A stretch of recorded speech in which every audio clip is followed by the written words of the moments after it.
सिद्धार्थ, गौरी और बूढ़े बाबा शिमला की खंडर हो चुकी रायचंद निवास हवेली में राघव राव की आत्मा को न्याय दिलाने के लिए कुछ सुराग ढूंढने उस हवेली में घूम रहे थे। सुबह के 4:30 बज चुके थे। सिद्धार्थ आजू बाजू में सब ध्यान से देख रहा था। मोबाइल की फ्लैशलाइट में भी सिद्धार्थ सारी चीजें अच्छे से देख रहा था। गौरी सिद्धार्थ के साथ वहां पड़ी चीजों को ध्यानपूर्वक देख रही थी। बूढ़े बाबा ने दूसरी तरफ अपनी चुटकी बजाकर अपनी दिव्य शक्ति से एक छोटा सा तेज पुंज प्रकाश उत्पन्न किया, जिससे हल्की सी रोशनी उन्हें देखने में सहायता करे। बूढ़े बाबा वहीं पर उस रोशनी में वहां पर पड़ी हुई कुछ पुरानी किताबें खोलकर देख रहे थे। सिद्धार्थ और गौरी वहां पर कुछ पुराने शो पीसेस देख रहे थे। गौरी ने सिद्धार्थ से धीरे से कहा, वैसे तो हम कई बार वीरानगढ़ की हवेली में गए हैं। वहां पर जितनी बार भी गए उतनी बार कोई न कोई भूत, प्रेत, पिशाच या किसी भी तरह की शैतानी शक्तियों ने हम पर हमला किया, लेकिन आज यहां पर हम पर हमला करना तो दूर की बात, यहां पर किसी भी भूत प्रेत जैसी किसी भी चीज का आभास तक नहीं हो रहा है। सिद्धार्थ ने कहा, यहां के लोग तो इस हवेली से बहुत डरते हैं। लोग कहते हैं कि यहां से अजीब अजीब प्रकार की आवाज सुनाई देती है। गौरी ने कहा, इतनी देर में तो हमें कोई भी आवाज नहीं सुनाई दी। वैसे भी अफवाहें फैलने में वक्त नहीं लगता है। गौरी ने यह कहा ही था कि अचानक पीछे से किसी के चलने की आवाज आई। सिद्धार्थ, गौरी और बूढ़े बाबा तीनों सतर्क हो गए। सिद्धार्थ ने गौरी से कहा, तुमने सुना? गौरी ने सर हिलाकर हां में जवाब दिया। बूढ़े बाबा ने भी कहा, हां, कोई तो वहां पर जरूर था। सिद्धार्थ ने कहा, कोई भूत प्रेत था या इंसान, पता नहीं। बूढ़े बाबा ने कहा, कोई भी हो सकता है। सिद्धार्थ ने कहा, अगर भूत प्रेत हुआ तो कोई बात नहीं, हम उसे देख लेंगे, लेकिन डर तो इस बात का है कि कहीं वो इंसान तो नहीं। गौरी धीरे से हंसी और उसने कहा,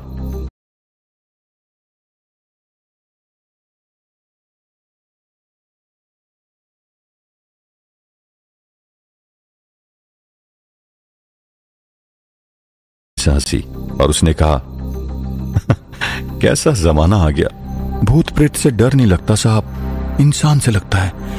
ये सुनकर सिद्धार्थ भी धीरे से हंस पड़ा और उसने कहा, हाँ, क्योंकि अगर वो इंसान हुआ तो जरूर वो हमारा पीछा करते हुए यहां तक आया होगा, और कहीं उसने बाहर जाकर लोगों को हमारे बारे में बता दिया तो कई पुलिस आकर हमें गिरफ्तार न कर ले। बूढ़े बाबा ने कहा, शायद जो भी था वहां से चला गया, हमें फिर से सुराग ढूंढने का प्रयास करना चाहिए। सिद्धार्थ और गौरी बूढ़े बाबा की बात से सहमत है और वो फिर से सुराग ढूंढने में लग गए। उस तरफ वीरानगढ़ में मृत सेना बस्ती की तरफ आगे बढ़ी चली जा रही थी और कुछ ही समय में वो बस्ती तक पहुंच गई और फिर सभी तितर बितर हो गए और अलग अलग घर की तरफ आगे बढ़ने लगे। सभी लोग अपने घरों के अंदर निश्चिंत होकर सो रहे थे, इस बात से अनजान कि उनके घरों के बाहर उन पर हमला करने के लिए मृत सेना आगे बढ़ रही थी। एक मृत सैनिक हाथ में तलवार लेकर किसी के घर के दरवाजे तक जा पहुंचा। वो दरवाजे पर अपनी तलवार से वार करने ही वाला था कि अचानक पीछे से एक चाबुक जैसा उसके गले में आकर अटका और उसे जोर से पीछे खींचा गया और वो पीछे लुढ़क कर गिर गया। वहां पर अनंग पिशाच सामने वाले घर की छत पर बैठा हुआ था और उसी ने उस मृत सैनिक को गले में चाबुक फंसाकर उसे पीछे गिराया था। बाकी सारे मृत सैनिक भी दूसरे घरों के अंदर जाने का प्रयास कर रहे थे, लेकिन अनंग पिशाच ने अपनी मायावी शक्ति से कई सारे हाथ उत्पन्न किए और सभी में चाबुक पकड़ा हुआ था और उन चाबुक से सभी मृत सैनिकों को गले से पकड़ लिया। उन सभी को एक साथ खींचा और सभी को उठाकर दूर फेंक दिया।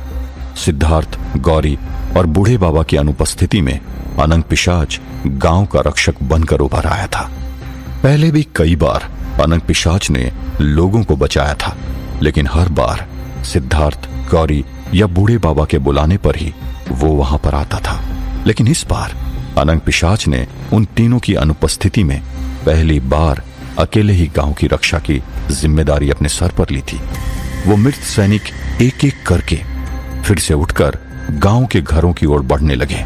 अनंग पिशाच अकेला ही सबको एक एक करके पकड़कर घरों से दूर फेंकने लगा।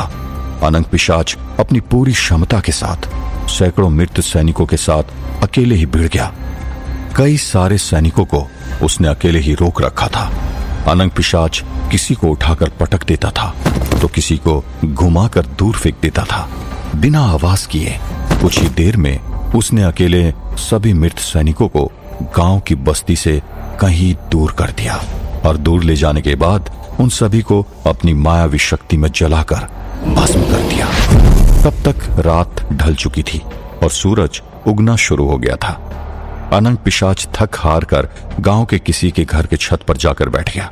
सुबह होते ही गांव के लोग नींद पूरी करके उठकर बाहर आए। बाहर आते ही किसी ने अंगड़ाई लेते हुए कहा, आज की रात कितनी शांति थी, है ना? अनंग पिशाच ने अपने सर पर हाथ मारा और मन ही मन हंसने लगा।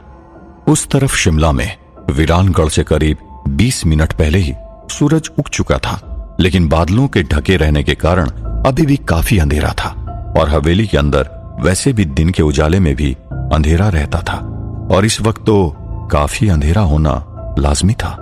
सिद्धार्थ और गौरी हवेली के पहले माले पर पुरानी चीजों को पलट पलट कर देख रहे थे। बूढ़े बाबा अभी भी पुरानी किताबों में कुछ तलाश करने की कोशिश कर रहे थे। कुछ ही देर हुई थी कि अचानक फिर से उन तीनों को किसी के कदमों की आहट सुनाई दी। इस बार सिद्धार्थ से रहा नहीं गया और उसने तुरंत ही जोर से आवाज दी, कौन है? कौन है वहां? सिद्धार्थ और गौरी कुछ देर समझ नहीं पाए कि वह अभी भी पुरानी किताबों में कुछ तलाश करने की कोशिश कर रहे थे। कुछ ही देर हुई थी कि अचानक फिर से उन तीनों को किसी के कदमों की आहट सुनाई दी। इस बार सिद्धार्थ से रहा नहीं गया और उसने तुरंत ही जोर से आवाज दी, कौन है? कौन है वहां पर? लेकिन किसी ने जवाब नहीं दिया। सिद्धार्थ तुरंत ही उस आवाज की दिशा में आगे बढ़ा। गौरी और बूढ़े बाबा ने उसे रोकना चाहा, लेकिन उनके रोकने से पहले ही सिद्धार्थ उसके पीछे चला गया। सिद्धार्थ जैसे ही आगे बढ़ा, उन कदमों की आवाज दूर होती गई। सिद्धार्थ आगे बढ़ता गया और वह आवाज उससे दूर होती गई।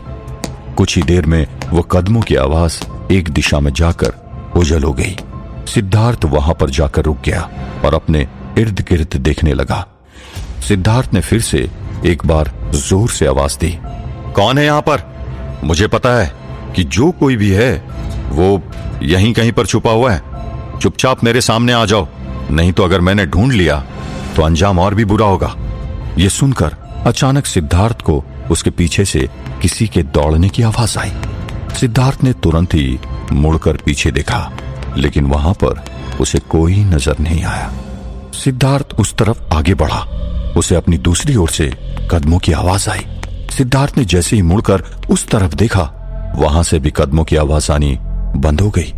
सिद्धार्थ को यह समझते देर नहीं लगी कि वहां पर कोई एक दो नहीं बल्कि कई सारे कदमों की आवाज आ रही थी। वो जो कोई भी था, इंसान या भूत, वो कई सारे थे। सिद्धार्थ चौकन्ना हो गया। उसके पास उसकी तलवार भी नहीं थी।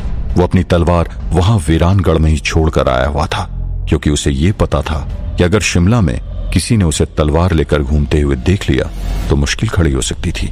लेकिन अब चारों तरफ से कदमों की आवाज के बीच में घिरे होने के कारण उसे अपनी तलवार को ना लेकर आने के निर्णय पर पछतावा हो रहा था। सिद्धार्थ के पास अपनी आत्मरक्षा के लिए कोई साधन नहीं था। वो पूरी तरह निहत्था था। बूढ़े बाबा और गौरी दोनों सिद्धार्थ को ढूंढते हुए हवेली में यहां वहां पर घूमने लगे, लेकिन हवेली काफी विशाल और भूल भुलैया जैसी थी। कौन सा रास्ता कहां पर जाता था, यह पहली बार में पता चलना काफी मुश्किल था। सिद्धार्थ एकदम चौकन्ना हो गया। उसके हाथ में जल रही मोबाइल की बैटरी भी खत्म हो गई और इसलिए फ्लैशलाइट भी बंद हो गई। अब वहां पर पूरी तरह से अंधेरा था। सिद्धार्थ उस अनजान हवेली के अंदर, अनजान अंधेरे कमरे में, अनजान कदमों की आवाज के बीच में घिरा हुआ था, वो भी पूरी तरह निहत्था। सिद्धार्थ के पास अब एक ही उपाय था। वो जो कोई भी था उसका डटकर सामना करना। इसलिए सिद्धार्थ ने अपने पीछे से आई हुई कदमों की आवाज ध्यान से सुना और उस दिशा की ओर आगे बढ़ा। आवाज एक अलमारी के पीछे जाकर बंद हो गई। सिद्धार्थ को पता था कि वहां पर जो कोई भी था वो उस अलमारी के पीछे ही छुपा हुआ था। वहां पर कितना खतरा हो सकता है ये जानते हुए सिद्धार्थ उस अलमारी की तरफ आगे बढ़ा और उस अलमारी के पीछे अपना हाथ डालने ही वाला था कि सिद्धार्थ को उस अलमारी के बगल में एक खिड़की दिखी जो कागज से ढकी हुई थी। सिद्धार्थ ने तुरंत ही कुछ कदम पीछे लिए और दौड़कर उस खिड़की को धक्का मारकर खिड़की खोली और तुरंत ही अलमारी के पीछे हाथ डालकर वहां पर जो छुपा हुआ था उसे पकड़कर बाहर खींचा। बाहर खींचते सिद्धार्थ ने उसे मारने के लिए अपनी मुट्ठी बंद करके हाथ ऊपर उठाया और जैसे ही खुली हुई खिड़की से आ रहे प्रकाश में उस आदमी का चेहरा साफ नजर आया तो सिद्धार्थ हैरान रह गया। वो एक बूढ़ा गरीब इंसान था। उसके बाल बिखरे हुए थे, लंबी दाढ़ी थी और फटे हुए कपड़े पहने हुए थे। सिद्धार्थ के डर से उसने अपनी आंखें बंद कर दी थी। वो हाथ जोड़कर सिद्धार्थ से विनती करने लगा, मत मारो, मत मारो, साहब माफ कर दो, आज के बाद यहाँ पर कभी नहीं आएंगे। और उसी वक्त पीछे से 5 से 6 बूढ़े गरीब व्यक्ति बाहर निकले और सिद्धार्थ के सामने हाथ जोड़कर उनसे माफी मांगने लगे। किसी दूसरे व्यक्ति ने कहा, साहब हमें माफ कर दीजिए, हम बेघर और लाचार लोग हैं, हमारे पास रहने के लिए छत नहीं है। शिमला की कड़ी ठंड से बचने के लिए हम इस हवेली में आकर छुप गए। लोग इस हवेली को भूतिया हवेली मानते हैं, इसलिए कोई अंदर नहीं आता, लेकिन हमारे पास और कोई चारा नहीं था। दूसरे व्यक्ति ने कहा, साहब अगर हमने इस हवेली की शरण नहीं ली होती तो हम कब के मर चुके होते। हम दिन भर शिमला की सड़कों पर भीख मांगते हैं और रात को पीछे के रास्ते से चोरी छिपे यहाँ पर आ जाते हैं और ठंड से खुद को बचाने के लिए यहाँ किसी कोने में सो जाते हैं।